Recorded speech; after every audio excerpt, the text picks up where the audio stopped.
Hello, ladies and gentlemen. Welcome back to another episode of the Lights Camera Discussion podcast. We're here again to talk about Mr. Paul Thomas Anderson. This is the second part of our special three-parter episode. So, guys, let's get straight into it. Collie, let us know about this first one we're talking about today.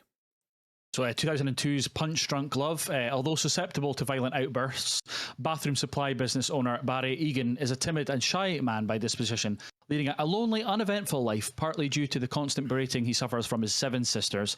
However, several events transpire that shake up Egan's mundane existence, one of which is falling in love with one sister's co-worker, Lena Leonard, but the romance is threatened when Egan falls victim to an extortionist. It just sounds like mental, isn't it? Collie, first thoughts on that? So I actually was lucky enough to see this in the cinema last year. GFT were showing it at one point. So that wasn't a first watch either, but it was the first time I'd rewatched it in a long time. And it was one of the reasons I wanted to do PTA was to discuss this film and see what your guys' thoughts were on it. But I really enjoy it. Some great performances and just kind of another string to his bow. Is that the term? I think it's just yet again another like different film compared to his previous work. Definitely. I appreciate that you went from doing a 3-hour film to an hour and a half. that felt good for me. I know it was an hour and a half for me, so. This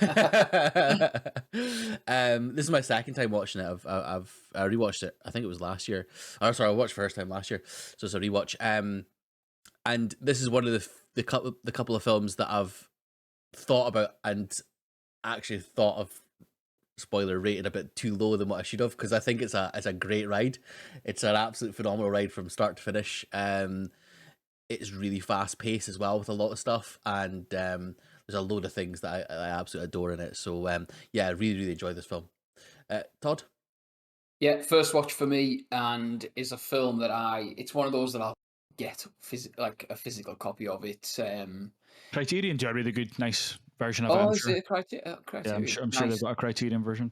It just, again, it's another one of Adam Sandler, like you said, but just he keeps pulling out these varied performances, and this is another one that kind of hits somewhere. I'll talk about it a little bit later, but that hits somewhere in the middle of what we've seen.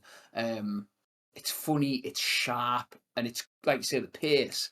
It just doesn't let up. And that hour 30, whatever it is, that 90 minutes, just flies by. Even it's a short film, but it blasts. It's fantastic. Especially on 2 times speed as well. Yeah. Under an hour, that's fantastic.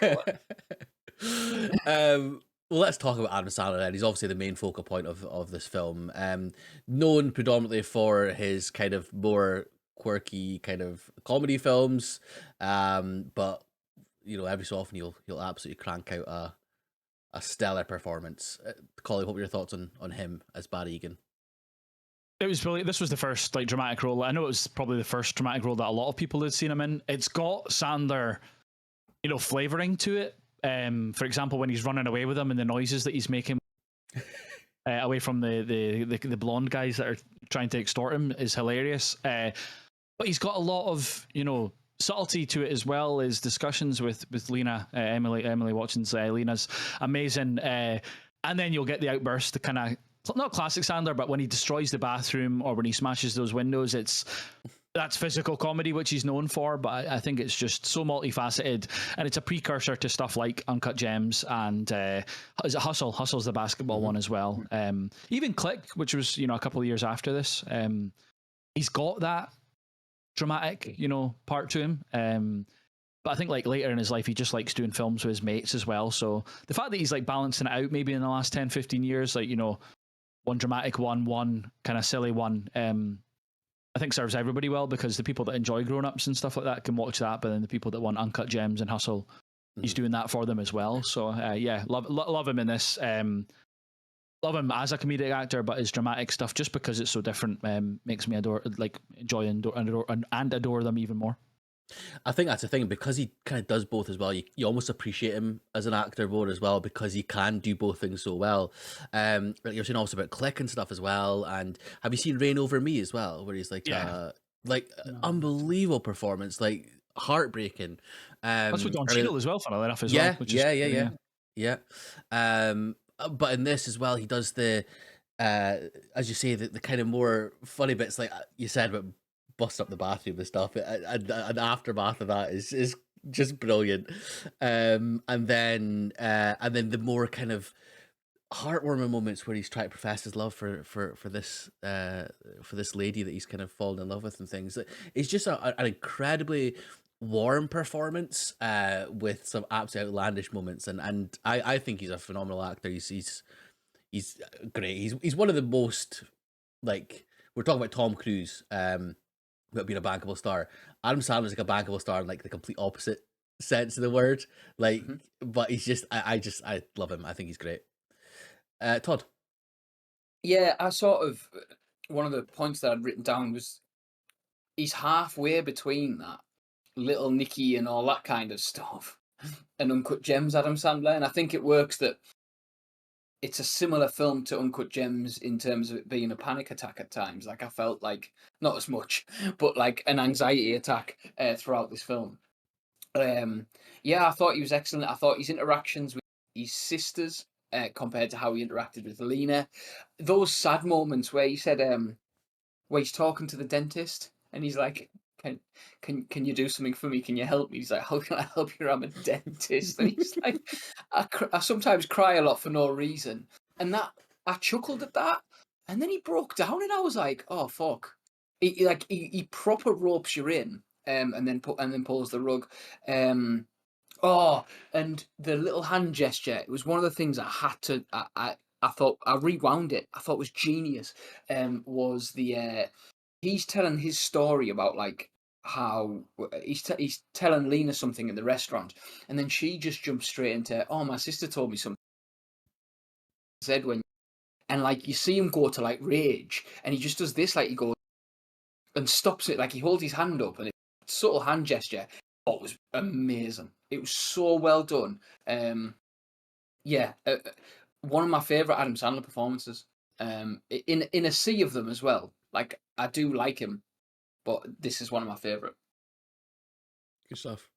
Emily Watson as Lena is kind of like love interest. She's, for me, she's like a weird character because it's not like a normal romantic actress, I suppose. But I think she's really good, just as the sort of foil, or not the foil, but like the interest of Barry. I really enjoyed her performance as kind of this like soft spoken kind of, like, it felt like a rom-commy kind of actress. But I thought that it worked well with Adam Sandler's character.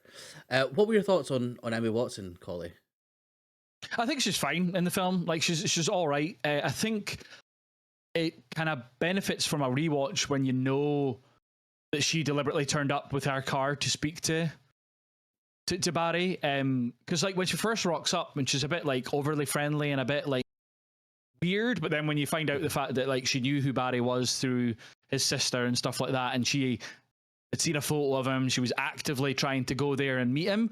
It makes a bit more sense, but it like for me when you first watch it up until that point, you're just like she's a bit fucking weird and a bit like what's her game? Like you were thinking about, is there going to be a a PTA dark twist about her intentions and stuff? But yeah, I think like it turns out she's just really quite sweet and obviously has this kind of feelings and crush immediately for Barry after seeing a photo of him and stuff. So I think it is more effective as the film goes on, and I think if you can rewatch it after knowing how it ends up, I think it adds to maybe like the first half of the film. It adds to that, which is quite weird to say because you obviously want it to be effective the first time round, but I think it does benefit our performance. Like instead of just being like, oh, she's a bit strange and a bit out there, but again, when you know why she's maybe a bit shy, is because she's obviously kind of built it up in her head that she likes this Barry guy and she wants it to go well. So that's why she's got this kind of nervous, twitchy energy about her. Whereas when you first see it and you've got no context to that, you're like, it's a bit of a strange either acting choice, character choice, whatever. Mm-hmm.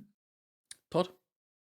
Yeah, I think I agree with everything Collie said there. I think the only thing I would have to add to it is that, like, when you said about it not being a typical, like, that rom com sort of actress or that rom com style, like, take 50 First Dates as the example. Like, if you put Drew Barrymore in this film, immediately you've got a sort of dynamic that probably wouldn't work with Barry, where this sort of like ever so slightly awkward and weird, like it works really well, and I love their chemistry, and it works well with Barry's apprehension. Like the way that she is and her performance works really well against Adam Sandler's Barry. I think she's brilliant, and like there's a scene where they talking about like how attractive they find each other and like the weird things that like how they like I want to smash your face, it's so pretty type thing, like that kind of stuff. Like it works really well. I really liked her, and like I said, because I haven't seen her in a lot, and what I have seen her in hasn't been like, do you know what I mean? She hasn't been sort of massive lead roles. Yeah, I thought she was really good. Good stuff. Another of Philip Seymour Hoffman's kind of almost film stealing performances. He's in the film for probably the best part of maybe 5-10 minutes screen time, and he's incredible for me. Colin, what are your thoughts on his performance?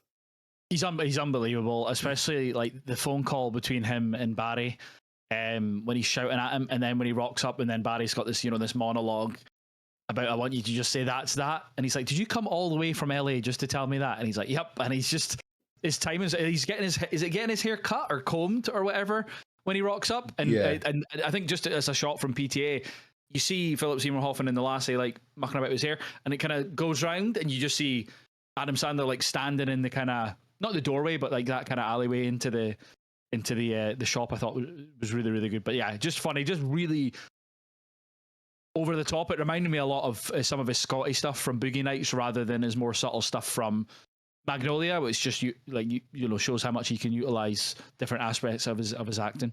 Mm-hmm. It was definitely over the top, and it suited the film. It was an over the top kind of film. But yeah, he was absolutely phenomenal. I loved. Well, I mean, I'll talk about favorite scenes and stuff later, but you're right. The phone calls with him and Barry are just absolutely spot on. It's so funny. Todd, thoughts on PSH?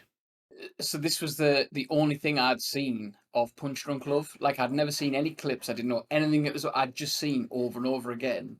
Philip Seymour Hoffman, obviously being used in like memes and stuff like that, of him just going, shut up, shut the fuck, like over and over again with absolutely no context. But yeah, their scenes, like that weird like face-to-face confrontation after he calls him a pervert as well.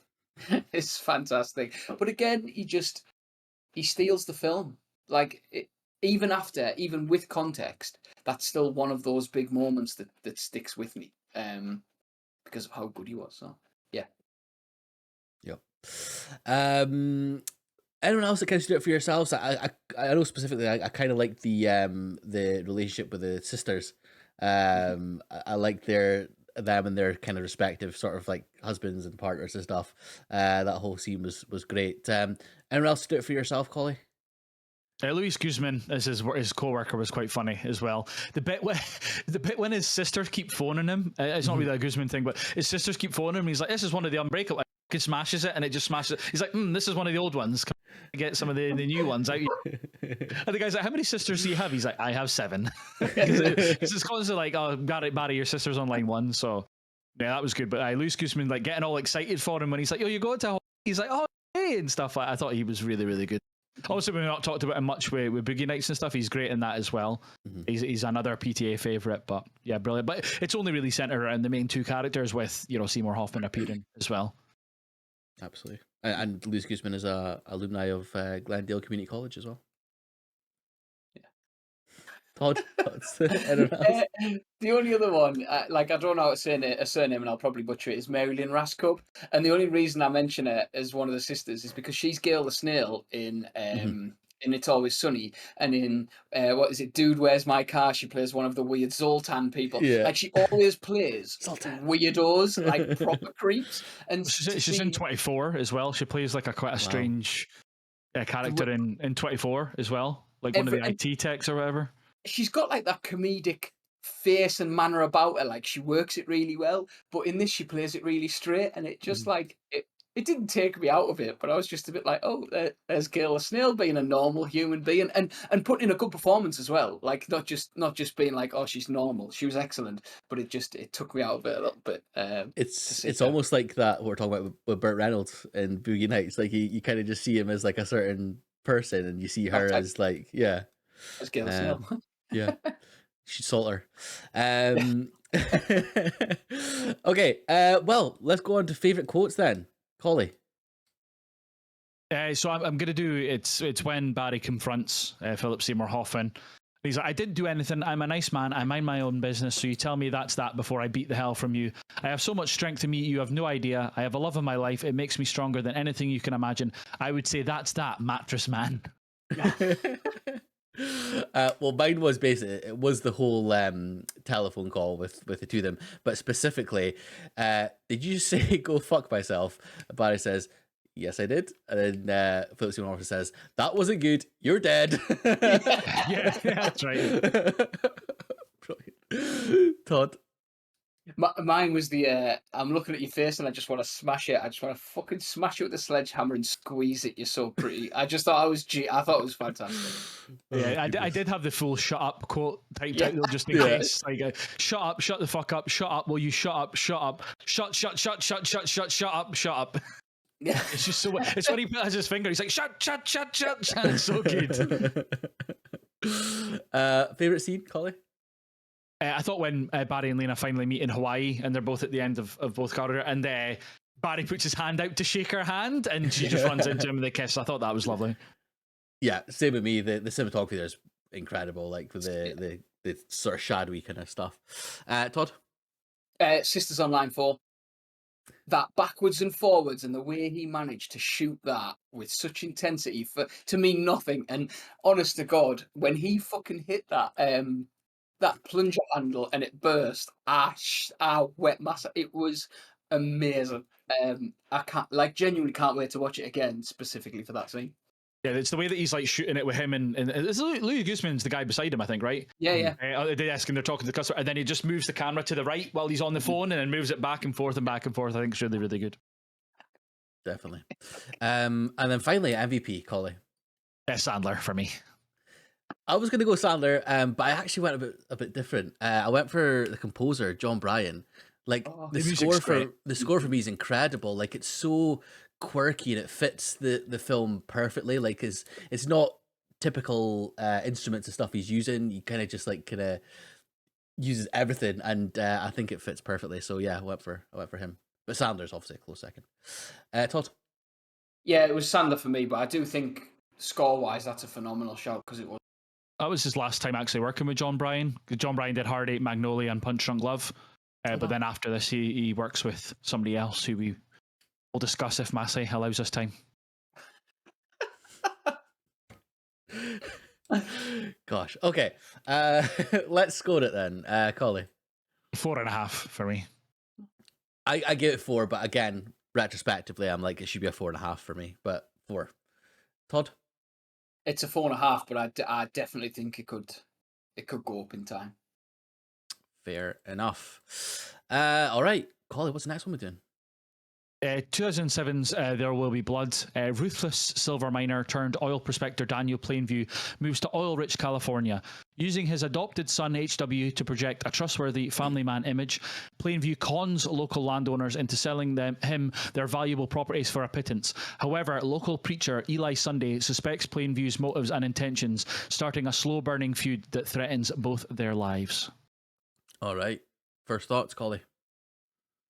One of my favourite films of all time. Has been since I first seen it many, many years ago. And yeah, love it. Okay, some of the best acting performances, some of the best cinematography you'll ever see, score, and just everything. I think it's like near enough. With a handful of other films like Jaws and Silence of the Lambs, for me personally, it's a near enough perfect film. Good stuff. Yeah, it's a rewatch for me. I seen it sort of not long after it came out. I definitely watched it legally, And I think at that time I didn't quite understand it, but I remember enjoying it, like it looked nice and stuff like that.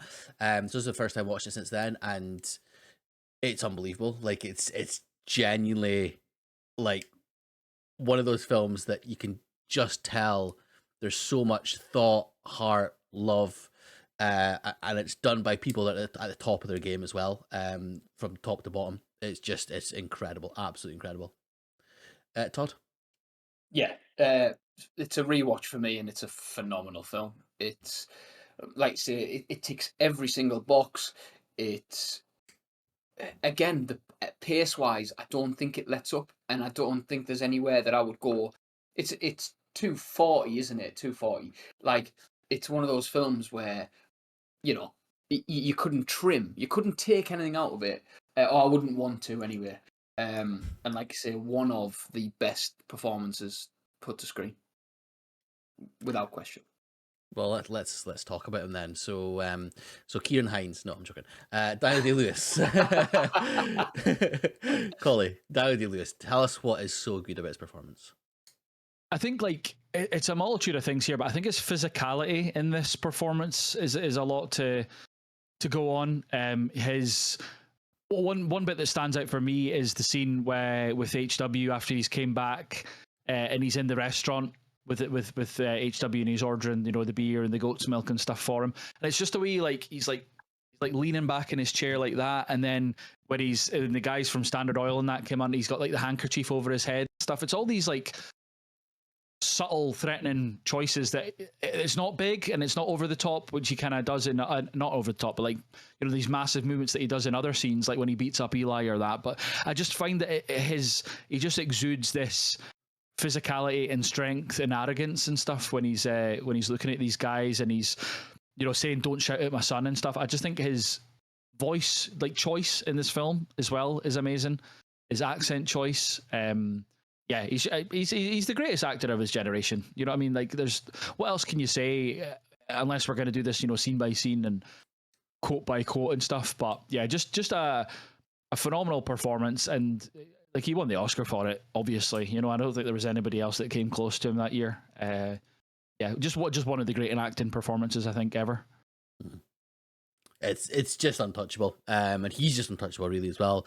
He's famously known as being this guy that throws himself full-blooded into his roles. He doesn't just do roles for sake of doing them as well. He's very careful with what he does and what he chooses and who he works with. And in this instance, as I said at the start, it's basically he's at the top of his game, PTA's at the top of his game, and it's just like a duo that works so well. The character is such an interesting character as well. It's not just a straight up good guy, not a straight up bad guy. He's selfish. He is arrogant. He also loves his boy, but then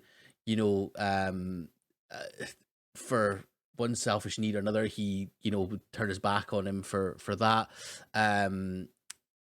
He's just like such a interesting layered character, and Daniel Day-Lewis plays it absolutely perfectly. It's incredible. It really is, and a well worthy winner of the Oscar, as Daniel Day-Lewis normally is. Todd, on your thoughts on DDL? Yeah, if this had been the only thing I'd have seen him in, I'd have been convinced that was his accent, that he was an American man who, like,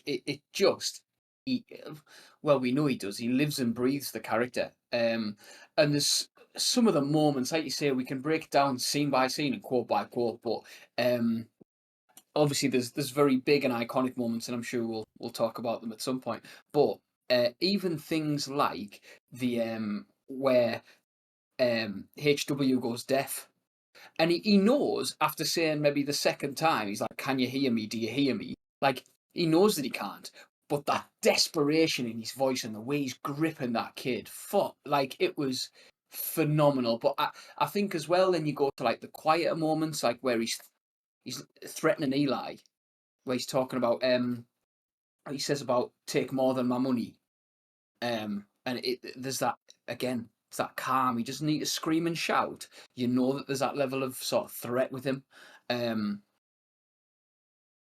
if everything else in this film was dog shit, which it's not, if every other performance was, if the cinematography wasn't as good and the score wasn't, you could put this film on him and it would still be as powerful. Like, obviously we won't know that, but I genuinely believe he carries this film and it doesn't need carrying. If that makes sense. Yeah, phenomenal. absolutely. Moving on to a character that's obviously slightly different.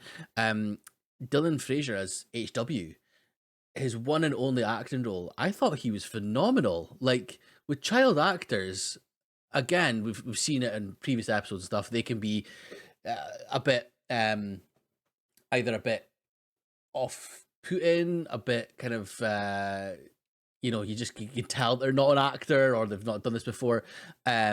He is unbelievable. Like, from when he's when he can hear, of course, and he's kind of following his father's footsteps, to then when he goes through this accident and is having to almost relearn how to live his everyday life. He's actually unbelievable for a one and only actor performance. I thought he was incredible. Colin, what were your thoughts on him as HW?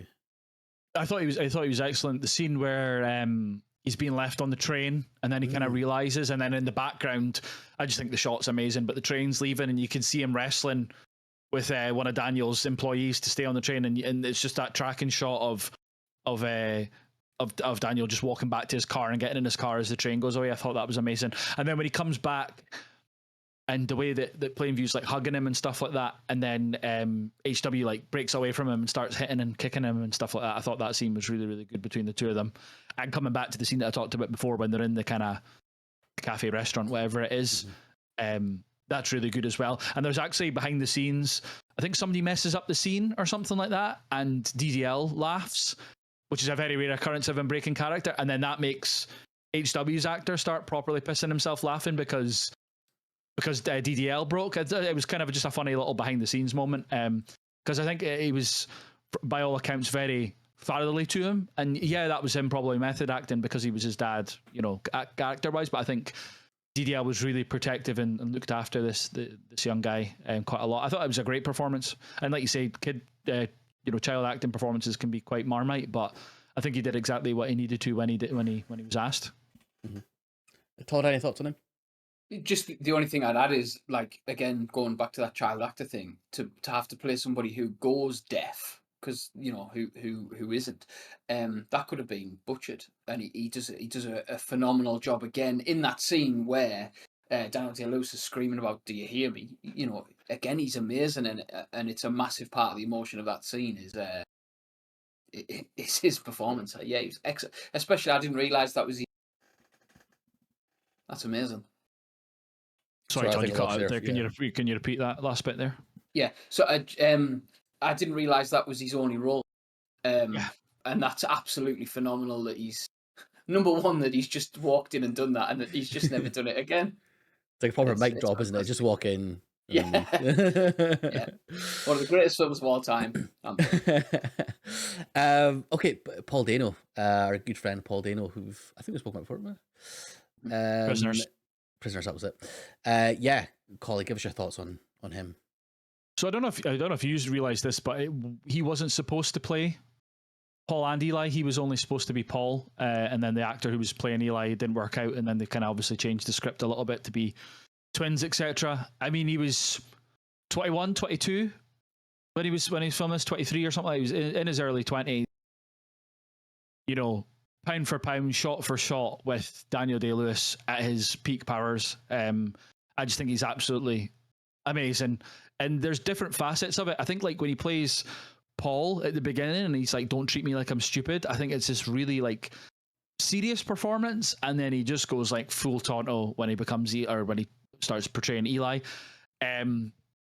The first kind of church scene that Daniel's watching, and it's the woman's got is it arthritis? Arthritis, as he calls it. And he's like, "Get out!" And he's like screeching and chucking it out of the church and stuff. It's like, that could so easily be like stupid and like just not buying it, but you fully buy he believes that in what he's doing, which is quite hard to portray, I think. And then it's just back and forth battles with Daniel throughout are excellent. It culminates in such an iconic performance in that bowling alley, which we perhaps can maybe touch on later. But just some of his line delivery and his realization when Daniel Plainview tells him that it was Paul that came to him first and all that stuff. Yeah, just an incredible performance. And then the physicality of when he gets beaten up by Plainview, all the way to turn around when it's Plainview getting baptized, or like not baptized, but ingratiated in the church. He is baptized, actually. They do put water on him and stuff. But when he's slapping him and stuff like that, you can just imagine that Daniel Day-Lewis has just went, yeah, just please, like, actually slap the shit out of me. Yeah. How intimidating that must have been as a young actor to be told that. But yeah, I think he's like, obviously DDL, this is his film, but I think Dano does more than a serviceable job at being a support and a foil to Daniel Plainview. 100%. And also his character as well is super interesting, because it's almost, again, like the antithesis of DDL. Like he is obviously kind of more religion driven and stuff as well, but there's also that kind of drive to be like almost the head of the community, but like in a religious sense, like to be respected by the community as the guy they go to for religious kind of stuff. So it's like kind of like he's selfish in that way, like you kind of wants to deliver the word of God and whatever and stuff as well, whereas Daniel's the more like down the oil and getting rich side of things. See, I actually disagree with that point, because I feel like he is financially driven also, because a lot of his conversations with Daniel are, where's my money? When are we getting our money? I'll sit, and then at the end when he's just like, oh, Bandy's tract is available now for buying, give me this money and all that kind of stuff. So I actually think that, yeah, he's religion versus, like capitalism, but I think he himself is corrupted by capitalism throughout, as much as I don't think he's doing it for selfless reasons of, being a church runner or the head of a church or priest or whatever. I actually think he's almost mirrors Plainview rather than being like his opposite. I think he actually mirrors him. Mm-hmm. Todd, thoughts on Dano? Yeah, he is at the minute one of the best working actors, that we've got. I think in terms, especially character actors, he's phenomenal. And the difference between Paul and Eli is night and day, and I think that's a testament to him. Like that he doesn't have to do like the big over the top sort of thing like Tom Hardy doing the Cray Twins with all the sort of makeup and stuff. It's literally, he's wearing the same gear. He's got the same hair, essentially. Yeah, I just think, again, that difference, like you say, when he's in his domain type thing and he's in the church, and how bold he is and how unfrightened he is to be that person, compared to that sort of weasel that you see at the end. Not weasel, but you know what I mean? I mean, he doesn't have much of an option when Plainview's got him in that bowling alley. Like I say, I just think he hits so many different notes as two characters, but also as Eli, like that, the fierceness that comes through.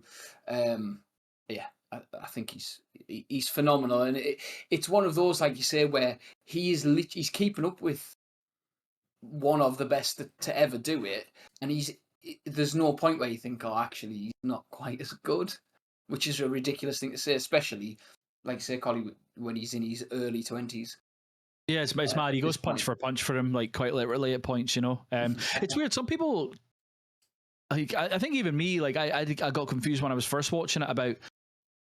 There's the scene when they're going quail hunting at the Sunday Ranch, and then Eli rocks up, and you can see Daniel Plainview's like confusion, and then he introduces himself as Eli, and he's like, "Oh, okay, you're twins." Like obviously, Paul must have never mentioned that, but some people seem to get confused, and they think like Eli is Paul and Paul is Eli, in terms of he went up like behind his family's back to sell the land and stuff like that, and they're not actually twins. And he's actually, when Paul was speaking to Plainview at the start, it's actually Eli, but he's just pretending to be someone different to kind of sell the money away from his family and stuff, which I think is quite interesting.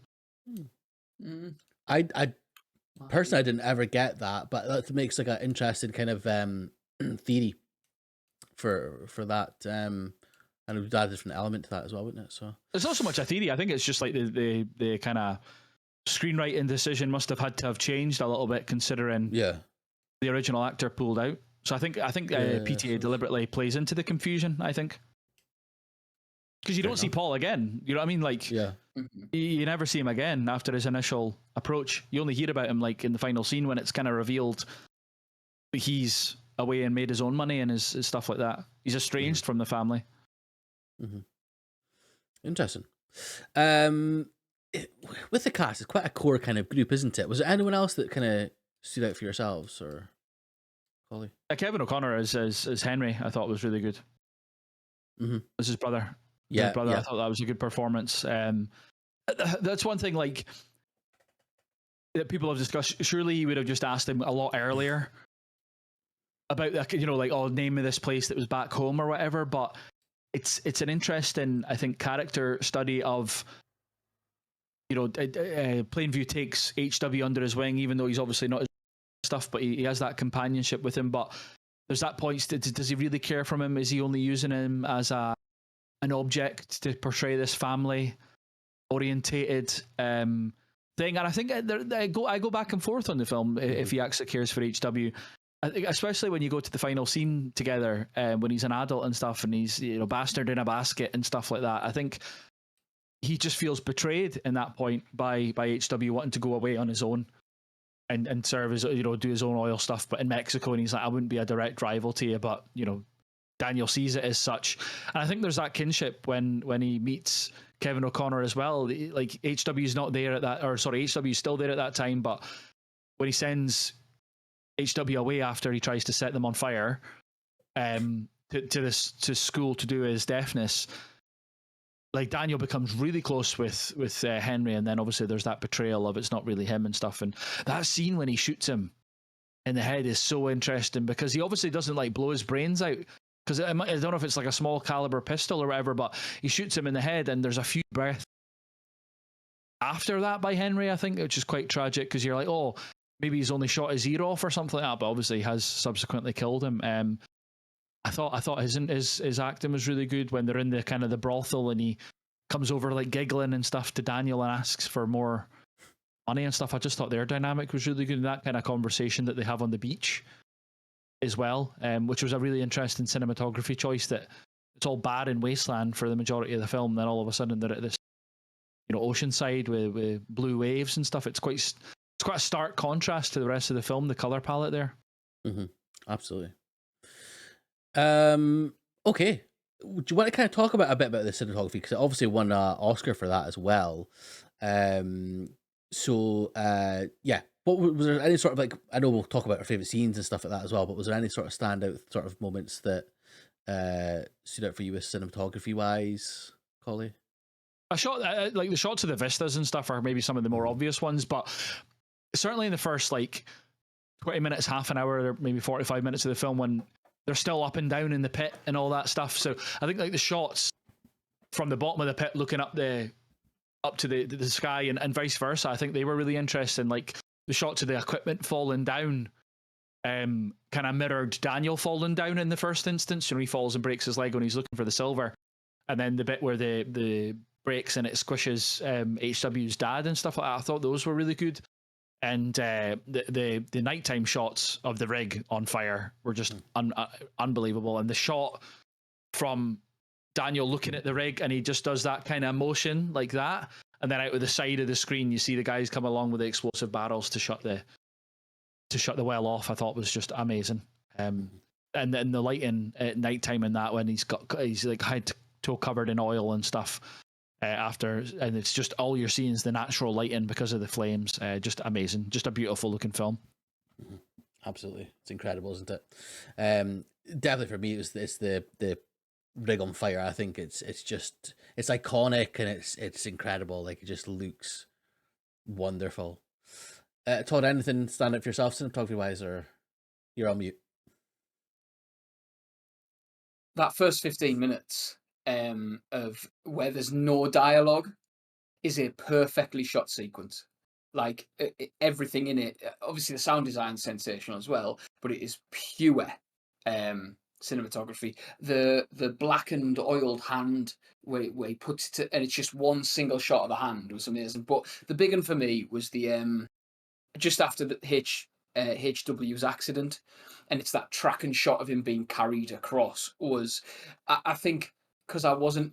This was the first Paul Thomas Anderson film I ever saw, so I wasn't aware that that was a thing that he has in all of it. So I was like, wow, this is this is something new, something different. But it was really well done as well. But yeah, like you say, that oil rig on fire is now such an iconic shot. It's massive. It's immediately recognizable. Yeah, one of my disc plates behind me in the corner there is of that scene. A few of the disc plates that I got that are movie related and stuff. It was showing that. I was just like, yeah, I need to have that to display. Mm-hmm. And it's funny when you're saying about the tracking shot. He's like going from right to left with HW as he's carrying him, and then it's kind of mirrored again when he grabs the hammer. It goes like left to right when he's hitting all the hammer pegs to take down the rig and stuff. I thought that was quite a good mirroring aspect of, okay, like I've saved my kid, let's chuck him down for a minute. I need to actually save this well or whatever. Now I thought it was a good kind of juxtaposition of each other there. Mm-hmm. Okay, favorite quotes, Collie. Oh, there's a few. There's so many. I think we've danced around it a little bit, and we might talk about it more with scene. It's the bowling alley scene towards the end, and the bit that obviously there's the obvious ones that we will probably talk about in a minute, but it's when Eli says about God, he's completely failed to alert me to the recent panic in our economy, and he's just like so hysterical. And again, one of the podcasts I listened to in the prep for this, they were like, he sounds like a crypto bro, like nowadays. Just be like, God, it's completely failed to alert me again to the recent panic in our economy. I just thought that was a hilarious quote, and that's what I was saying, Massey, before, where I disagree when Eli's holier than thou all about God, when he's saying stuff like, God didn't tell me that I'd lose all this money in the economy. So that's proof in the pudding for me that him and Daniel are actually cut from the same cloth. Definitely. For me, the quote, it's the the iconic one again. You were kind of touching on with the bowling alley, so I'll just do it all. So drainage, Eli, you boy, drain dry. I'm so sorry. Can you try and do it like DDL? Drainage. No. The first one is drainage, like that. No, I'm not going to. Right. So drainage, Eli, you boy, drain dry. I'm so sorry. Here, if you have a milkshake and I have a milkshake and I have a straw, there it is. That's a straw. You see. Watch it. Now my straw reaches across the room and starts to drink your milkshake. I drink your milkshake. Terrible performance all round. Thank you. Disgraceful, but yeah. Thank you. It's so good. It's just like when I first watched it again, I didn't quite really understand it, and then I'd always heard that, I drink your milkshake. Like, oh yeah, okay, cool, fine. But then when you like hear it all and you think about it, if you actually like properly think about it, it's a perfect analogy for what he's done for to Eli and his land, I suppose. So yeah, it's brilliant. Todd? It's obviously Plain View as well. Is I have a competition in me. I want no one else to succeed. I hate most people. There are times when I look at people and I see nothing worth like that was amazing. Just I've got a competition in me is iconic. Mm-hmm. Yeah, brilliant. Amazing. Okay, favorite scene, Collie? For me, it's the oil rig sequence. I think like just to add on a quote to the end of that is when him and Kieran Hines are looking at it, and it's the camera's like on them, and he's got his hands on his knees and he's bent over. And he's like, "What are you looking so miserable out? There's a whole ocean of oil under our feet. No one can get at it except for me." And I think like cinematography, it's beautiful, and the scene sums up Daniel because he's just like, my plan's worked. You know, this is. Oh, I don't really care that this well's blown up and it's deafened my son potentially, or like injured my son. There's a whole ocean of oil underneath our feet, and no one can get it from me. I think just sums him up, sums the film up. Definitely. Yeah, for me, it's the whole sequence with that, and then of course HW getting deafened, like that whole thing, the whole kind of thing, and the fallout to it is just so dramatic. I love that whole sequence from start to finish. Todd? The opening 15. The dialogueless first 15 is just it's when we talk about like eventually we'll talk about Tarantino and like how the opening to Inglourious Bastards could be its own short film. I could watch that 15 minutes as its own short film and be happy with what I've watched. It sets the film up wonderfully. It's beautifully shot. Sound is phenomenal. Yeah, amazing. Good stuff. Okay, MVP. We'll have another unanimous MVP potentially. Daniel Day-Lewis, funnily enough, yeah. Todd? Yeah, Daniel Day-Lewis. Same. Another unanimous MVP. Just a shout out, and I kind of touched on it before about his composer. So he's started working with Johnny Greenwood during this. So he's Radiohead's lead guitarist. Yeah. Oh. But he wasn't nominated for. He was ineligible for the Oscar for this film because some of the music had been used on some BBC program or some shit like that. He was ineligible for it, so he wasn't even able to be nominated. Sure. And we were talking before about the trailers and stuff, but the kind of clacking soundtrack, like in the kind of chopsticky sound and stuff that leads up to the oil rig scene and stuff, just amazing. Mm-hmm. The music in this is so good. Yep. Okay, rating, Collie. A 5-star for me. 5-star for me as well. Todd? Not a 4, Matthew, no? Well, I was going 4.5, but I thought maybe it's slightly better than Man Without a Face, so I went for 5 stars. Just slightly better. Yeah, 5-star from me as well. Good stuff. All right. Collie, what's our next one? And the last one of this episode. 2012's The Master. Freddie Quell is a troubled, boozy drifter struggling with the trauma of World War II and whatever inner demons ruled his life before that. On a fateful night in 1950, Freddie boards a passing boat and meets Lancaster Dodd, the charismatic leader of a religious movement called The Cause. Freddie tries hard to adhere to Dodd's weird teachings and forms a close bond with his mentor, even as other members of Dodd's inner circle see him as a threat. Good stuff. Okay, first thoughts then, Collie. This was obviously his first film post There Will Be Blood. This is when, PTA became, one of my favourite directors. Was really excited for this. Joaquin Phoenix, Philip Seymour Hoffman, Amy Adams, like an unbelievable cast. And yeah, just delivered for me from first watching. And I think it's one out of all of his films that I think I enjoy each time that I rewatch it. I get a little bit more and more out of it every time. Mm-hmm. This is the one that I'd been really excited to watch when we announced it was going to be Paul Thomas Anderson, and it's very bloody good. It's really, really, really good. This is also one that what I said about Punch Drunk Love. I when I watched it, I went away and thought about it even more, and realized that I was harsh on the rating. But yeah, it's phenomenal, absolutely phenomenal. It was the first watch for me, of course, as well. Todd. So it's a rewatch, but it's only a second rewatch. I watched it a bit ago. It's just, again, it's one of those films that shouldn't work for me in terms of like its subject matter.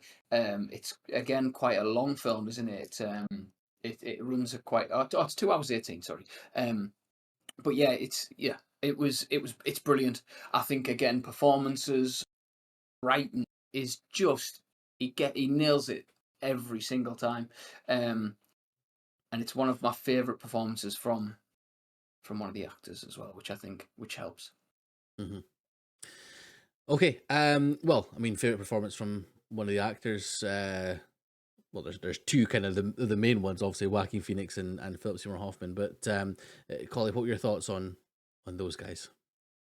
I think for me, this is peak Joaquin Phoenix. I think he plays the kind of deranged element of Freddy so well. You can see how damaged he is. The first conversation that he has with Lancaster when he approaches him on the ship, and he's like confused as to why he got on the ship because he was obviously drunk when he got on, all the way to this kind of like super booze that he seems to develop throughout the film, which is is it petrol and paint thinner and all sorts of stuff. Like, I don't understand these guys are even drinking it and not just instantly dying from some sort of poison or whatever. But yeah, just unbelievable.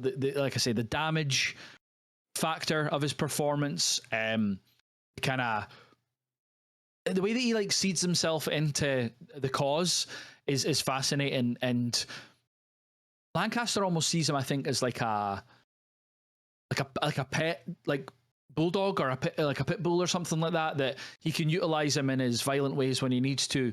But he also he does have a kind of caring for him. It's such an interesting dynamic between the two leads here, and yeah, like I say, probably my favorite Joaquin performance is you can see kind of the beginning of the Joker kind of element to his performance. I think if you watch them back to back, you would see a lot of the same nuances that he uses in both films. It's just his eyes. I think his eyes are super, super captivating. He can portray so much emotion and kind of devilry with it. What, like the scene when he does the first kind of processing back and forth with Lancaster as well, I think is really interesting, when he tells him he's not allowed to blink, and he blinks, and then he asks him again, and he slaps the fuck out of himself. Just a really like physical performance as well. Obviously in the literal sense of hitting himself, but even just the way that he puts himself about when he's arrested, the way that he smashes up the toilet and stuff in the cell. Just kind of similar to DDL in the past film. Joaquin just obviously just goes full bore into this and gives it his all, and I think it pays off. I think your Joker sort of like kind of similarities is absolutely spot on. He almost looks gaunt, but I don't think he's even like that skinny or anything. But his eyes just look like sunken in, and I don't know if it's like if it's meant to be like, you know, tired or PTSD from what he'd seen at the war or whatever. But he just looks like he's damaged goods basically, but he doesn't have damaged tattoos in the head like obviously Jared Leto's Joker. But Good segue there, well done. Thanks. And yeah, like it's such an interesting performance from Joaquin Phoenix, and he almost has that sort of like twisted humor as well of the Joker. Some of the stuff that he like laughs at or works with is Joker-esque. So that's a really good analogy for that. But yeah, he's phenomenal. He's absolutely phenomenal from the moment we see him. Obviously being kind of an outcast from his army or navy cadet guys when he's like shagging the sand woman. Yeah. It's just such an interesting, weird performance from him. But then him and PSH's relationship, which we'll get into and stuff as well, is so endearing. Like you like seeing them kind of being pals, and when they're like wrestling each other on the guard in the front garden after, I think it's after Joaquin Phoenix has been released from jail or something like that, and they're just like, it's just like they're two pals that are just, you know, having a little grab of each other and stuff. But there's such an endearing kind of couple, but obviously not like a relationship couple as such. It's so interesting watching them. Todd, what were your thoughts on Joaquin Phoenix? Yeah, this is my favorite Joaquin Phoenix performance, and that's saying something because I loved him. I mean, Her, he's phenomenal, and Walk the Line in particular. I've loved that film since I watched it, you know. But he's amazing. I wrote desperate, but I think deranged is the word. I think calling him deranged is the way forward. Like you say, probably PTSD side of things from what he's seen, but like where he's the photographer and he's trying to sort the lighting out, and he like starts getting hold of him, and like again, it's not like manic getting hold, like it's the way that he like gets hold of him, and like there's about a second and a half where he just got hold of him. It is amazing. He just keeps moving the light closer and closer and closer, and the guy's like, "That's really hot," and he's just like, so sinister. Mm-hmm. He doesn't care about the lighting in any way, shape, or form. He's there to piss this guy off. The Joker side of things, the wedding speech, which I know we'll get into Philip Seymour Hoffman. The wedding speech where he makes the joke and everyone laughs and claps, and it's like a second and a half later that like Joaquin Phoenix looks around, goes, "That's a joke that is funny," and starts clapping, and it's that vulnerability again. But I think he's got such an engaging face, like the way that he holds himself, and again, we talked about it time and time again, that long lingering shot of him sorry, the long lingering shots that Paul Thomas Anderson likes to do. He gets that a lot from on Joaquin Phoenix. But then there's even like the cheeky. They're like, again, it's not cheeky. It's where he writes the "Do you want to fuck?" note to the woman, and he's like, it's so strange. But yeah, it's my favorite performance of his. Again, just hitting so many levels. Just talking about that in the tracking shots, it's when he runs away from the place when they think they've poisoned the guy because of the booze that he gave him or whatever, and that tracking shot across the field, I think, is amazing as well. Kind of reminded me of Punch Drunk Love, how he filmed Adam Sandler running about as well. I don't think Joaquin was doing as much like panting and weird noises as Adam Sandler was, but yeah, I thought that was an amazing looking shot as well. Definitely. Okay, let's go on to Mr. Philip Seymour Hoffman, Lancaster Dodd, colleague. Let's give us your thoughts on him. It's kind of like the culmination of 16 years worth of working together for Philip Seymour Hoffman to be, although he got nominated for supporting role in this, like it's a co-lead role between him and Joaquin, I think. Just amazing. He just has that. He's just this like, obviously he's like quite a portly guy. The moustache and the hair choice, I think, is just perfect. It suits. I mean, obviously it's supposed to be an L. Ron Hubbard kind of not homage, but like, you know, it's supposed to mirror him in real life. And I think he controls these people so well. You know, the scenes where he's processing, I think they call it, the women in front of the room in multiple different scenes, talking about past lives, all that kind of interesting stuff. But like his relationship with Joaquin's the center focus of the film, and probably the most interesting for me, aside from the first processing one, is when he calls him to England, and it's like, you know, one of the final scenes of the film is when he calls him back, and he's like saying, you know, if you're against me, then you're against me in this life, every other life, and all that. Just he kind of not like Eli Sunday and There Will Be Blood, whereas when you're questioning, you know, is he actually a religious guy? Is he just in it for the money? I think like Lancaster Dodd fully believes in what he's trying to get people to do, while also making money and conning people out of money as well. But he believes in what he's telling people, is how I read it anyway. I don't think doing it as to be a con man, but that's how obviously everyone outside the cause sees it as. It's just a con. It's that scene when the guy keeps going, excuse me, and he ignores him for a little bit, and then he obviously has the back and forth with the guy, like, Earth's a trillion. What's the quote again? He's like, Earth's a trillion years old or whatever, and the guy's like, a trillion. He's like, it's a T, and just the delivery of that was perfect. He's so threatening, I think, is a good way of having it. Like, and yeah, just the back and forth with him and Joaquin throughout's amazing. And the thing with him being threatened as well, it kind of switches every so often. So like he'll be just like this unassuming kind of dude, charismatic kind of guy, and then things like that scene where he has to like almost back up his belief or back up his baby, his church kind of thing, his religion. He almost turns into that kind of intimidating sort of figure in a way that when Joaquin or sorry, for Freddie's like showing his kind of anger or frustration, he lashes out.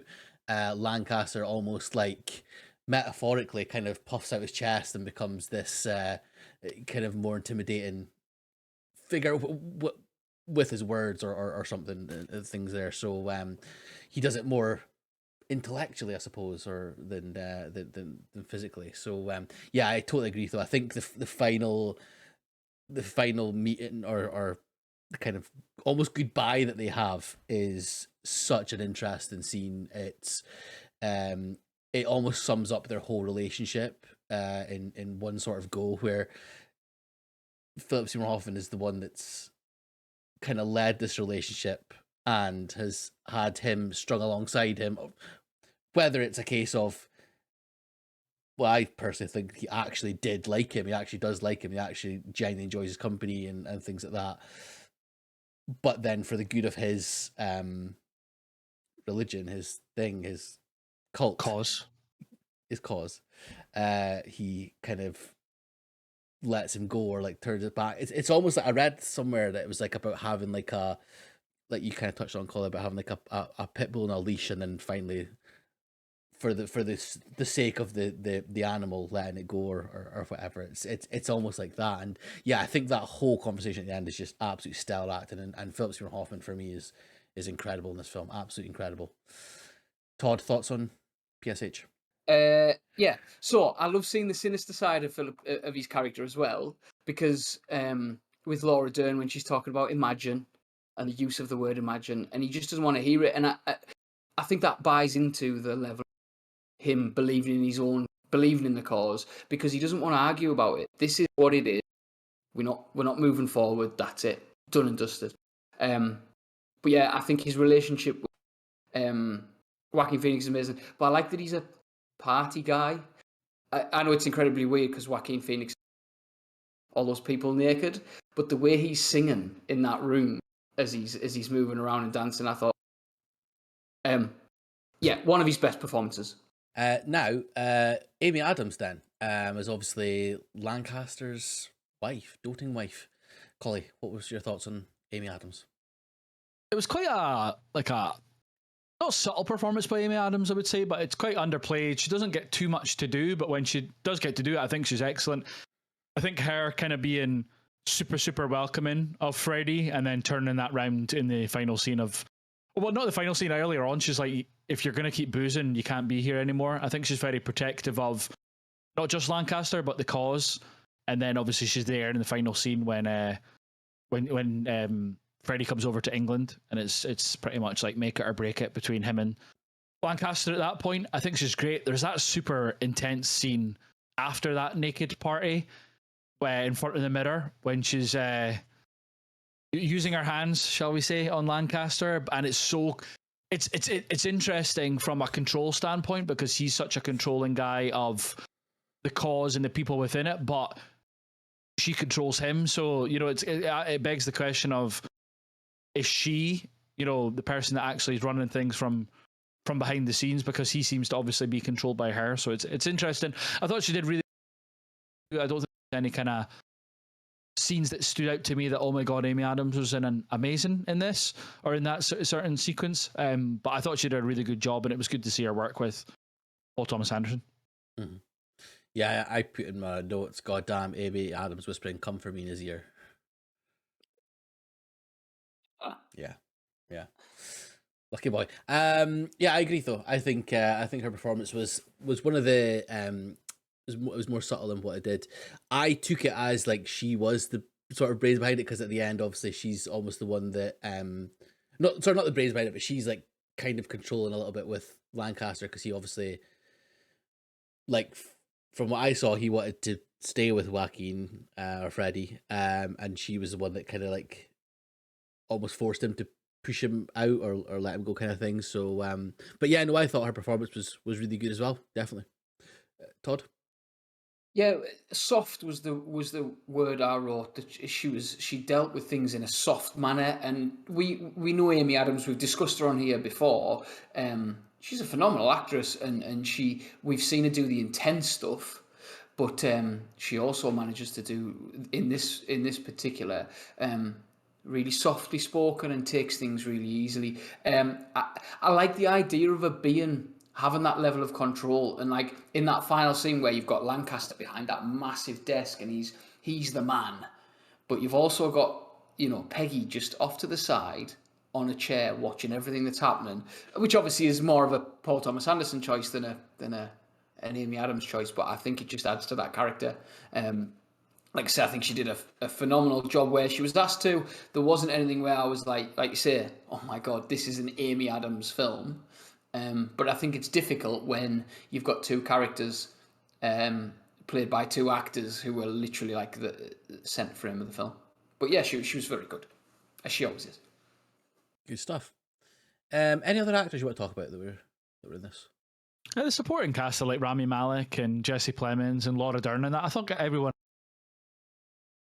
chance to shine in the little bits that they had to do. Very similar to a lot of PTA's films, there's a good ensemble cast, but for this, kind of the opposite of Boogie Nights, where he pushed for it to be an ensemble film, this he went with, no, it's Eddie and Jack from Boogie Nights, but it's obviously Freddy and Lancaster. And this, he's like, this is about the master being the title of the film, being Philip Seymour Hoffman, and Joaquin is the guy that's brought into that world. So I think there was a good, performances top to bottom, but the film was about those two, and everyone just did their job to support them. Yeah.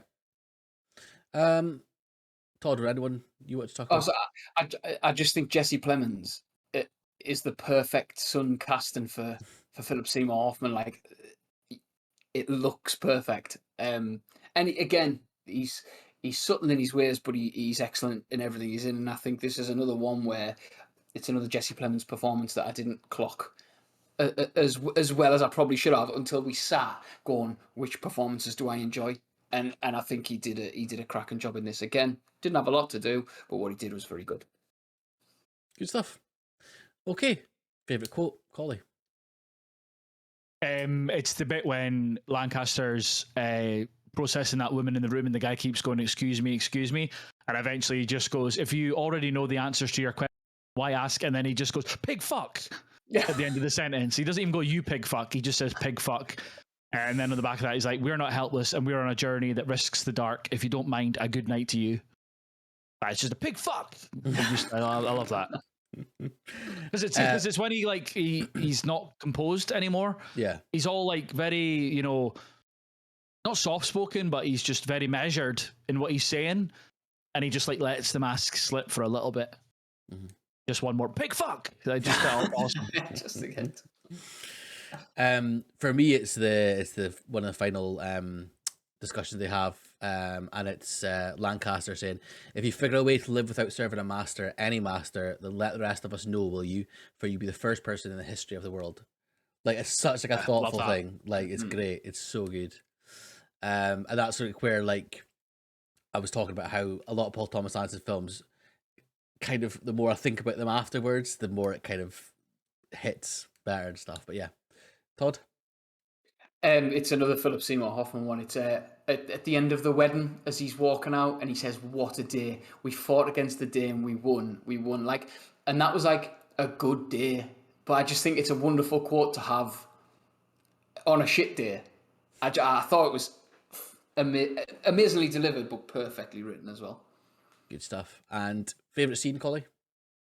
The first processing scene with Freddie and Lancaster when they sit and look across from each other, just the long, in an uninterrupted shots of Joaquin's face as he's asking him all these questions, and the fact that they go like round after round after round and makes him not blink, and like I say, the physicality of him slapping his face and stuff. But it's also just like his answers slightly change every time that he runs through the sequence. He opens up more and more and more. It's just super, super intense.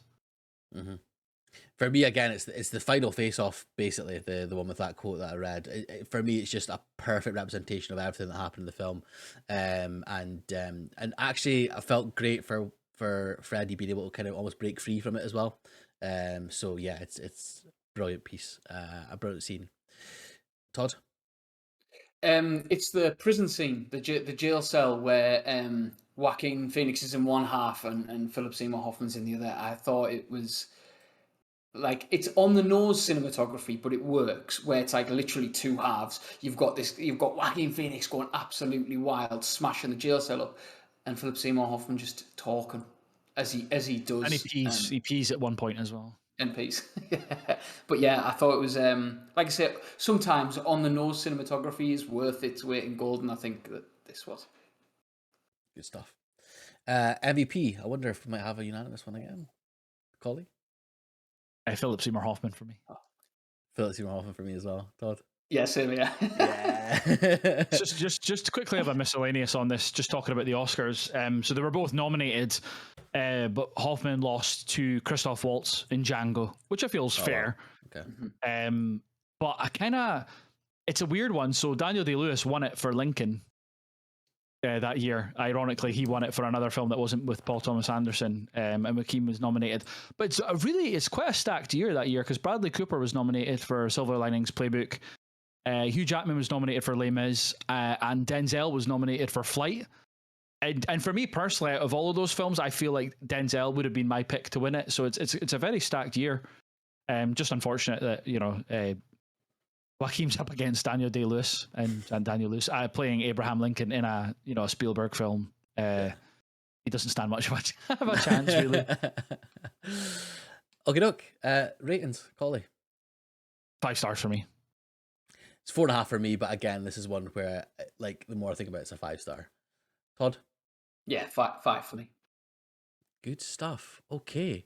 Well, that is us at the end of part 2 of our Paul Thomas Anderson episode. As always, if you haven't, please go back and listen to part 1. And of course, part 3 will be coming out as well. So, again, like, follow, subscribe, let us know what you think. If you want to hit us up on Twitter as well, at LCD_pod. But guys, thanks so much for listening, watching, and we'll see you in the next one. Bye-bye. Cheers.